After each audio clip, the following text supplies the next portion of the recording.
Good morning students. हम कोशिका चक्र और कोशिका विभाजन के बारे में पढ़ रहे हैं, जिसमें हमने मियोसिस डिवीजन के विभिन्न स्टेप्स के बारे में पढ़ा। आज हम पढ़ते हैं इसका महत्व क्या है, सिग्निफिकेंस क्या है। तो जैसे कि हमने पहले बताया था कि जो मियोसिस डिवीजन होता है, अर्धसूत्री विभाजन होता है, वह जनन कोशिकाओं में इसके ग्रोथ के समय गैमेट्स के फॉर्मेशन के लिए होता है। तो इसका फर्स्ट सिग्निफिकेंस है क्रोमोसोम्स की समान संख्या का बना रहना, to maintain consistency of chromosomes number. इस प्रकार का विभाजन जनन कोशिकाओं के परिपक्व होने के समय होता है और इस विभाजन के कारण जनन कोशिकाओं में गुणसूत्रों की एक अगुणित संख्या, हैप्लॉइड संख्या होती है। जितना पेरेंट्स में होता है उससे आधा हो जाता है, जिसके दूसरे शब्दों में शरीर के अन्य कोशिकाओं में स्थित गुणसूत्रों की जितनी संख्या होती है, जनन कोशिकाओं में उसकी आधा होती है। मान लीजिए किसी कोशिका में 10 है तो जनन कोशिकाओं में उसकी संख्या आधा यानी 5 होगा।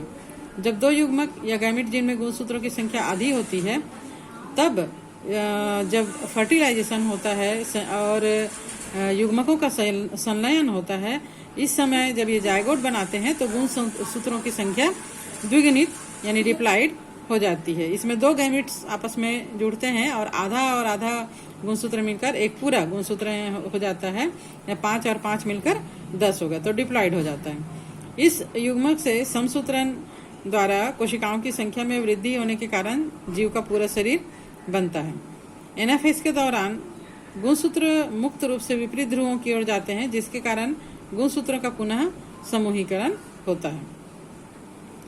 सेकंड है अनुवांशिक पदार्थों की अदला बदली, एक्सचेंज ऑफ जेनेटिक मटेरियल।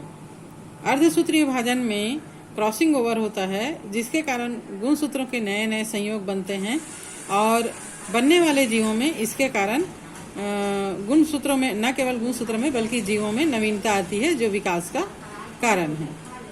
विभिन्नता या वेरिएशन, जनक गुणसूत्रों में नवीनता आने से संतति में भी विभिन्नता आ जाती है और विभिन्नता कार्बनिक विकास के लिए जरूरी होता है, आवश्यक होता है।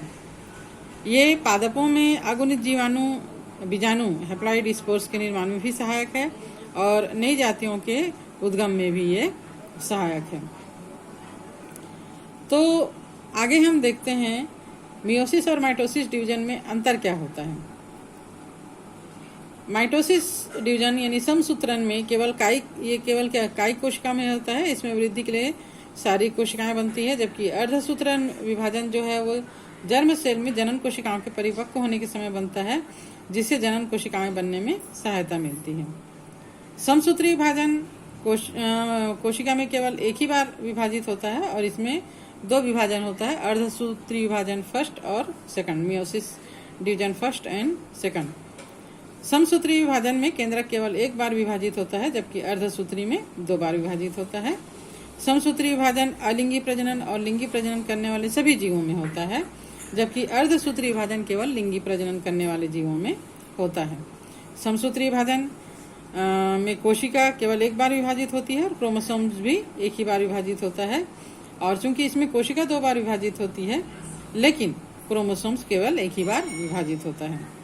समसूत्री विभाजन इंटरफेस के एस अवस्था में डीएनए अनुलिपीकरण होता है। इसमें डीएनए का अनुलिपीकरण केवल इंटरफेस फर्स्ट में होता है, इंटरफेस सेकंड में नहीं होता। समसूत्री विभाजन में प्रोफेज की अवस्था छोटी होती है, जबकि अर्धसूत्री विभाजन में प्रोफेज की अवस्था जो है वो काफी लंबे समय तक चलती है और 5 उप अवस्थाओं में कंप्लीट होता है। प्रोफेज में कोई उप अवस्था नहीं होती है और अर्धसूत्री विभाजन में प्रोफेज लंबा होने के कारण 5 उप अवस्थाओं में बांटा गया, जैसे कि अभी हमने बताया, leptotene, zygotene, pachytene, diplotene and diakinesis. समसूत्री विभाजन में 2 कोशिका बनती है अंत में, जबकि अर्धसूत्री विभाजन के अंत में 4 कोशिकाएं बनती हैं। प्रत्येक नवजात कोशिका में गुणसूत्रों की संख्या 2n मातृ कोशिका की गुणसूत्र संख्या 2n के समान होती है, जबकि अर्धसूत्री विभाजन में गुणसूत्र की संख्या n मातृ कोशिका गुणसूत्र 2n की आधी होती है। समसूत्री विभाजन में क्रोमोसोम्स की संख्या नहीं बदलती है। प्रत्येक क्रोमोसोम विभाजित होता है और 2 क्रोमेटिन बनाता है और प्रत्येक क्रोमेटिड एक नए कोशिका का क्रोमोसोम बनाता है। अर्धसूत्री विभाजन फर्स्ट के समय समजात क्रोमोसोम्स के अलग होने के कारण क्रोमोसोम्स की संख्या आधी हो जाती है। अर्धसूत्रण सेकंड के समय संख्या में कोई परिवर्तन नहीं होता है, क्योंकि अनुजात क्रोमोसोम विभक्त होकर 2 क्रोमेटिड बना देता है। समसूत्री विभाजन में सिनेप्सिस नहीं पाया जाता, जबकि अर्धसूत्री विभाजन में क्रोमोसोम्स के लिपटे होने के कारण और इसमें जो एक्सचेंज होता है उसके कारण सिनेप्सिस पाया जाता है प्रोफेज फर्स्ट में।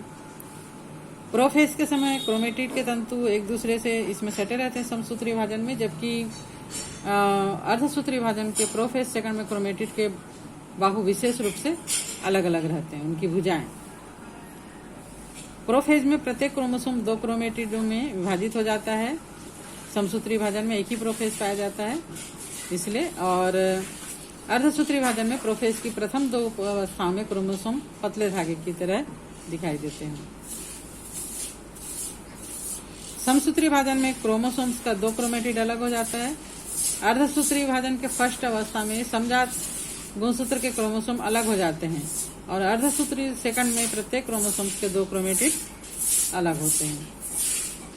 समसूत्री विभाजन के एनाफेज की प्रथम अवस्था में गुणसूत्र के सेंट्रोमियर भी विभाजित हो जाते हैं और प्रत्येक क्रोमेटिड एक अनुजात गुणसूत्र बना लेता है, जबकि अर्धसूत्री विभाजन में सेंट्रोमियर केवल एनाफेज सेकंड में ही विभाजित होता है। समसूत्री विभाजन के एनाफेज में प्रत्येक गुणसूत्र के दोनों क्रोमेटिड विपरीत ध्रुवों पर चले जाते हैं और इसमें प्रत्येक समजात गुणसूत्र के सेंट्रोमियर अपने साथ 2 क्रोमेटिड लेकर विपरीत ध्रुव की ओर जाते हैं। समसूत्री विभाजन में कियाजमेटा और क्रॉसिंग ओवर जैसी अवस्थाएं नहीं पाई जाती। अर्धसूत्री विभाजन में ये अवस्थाएं पाई जाती है।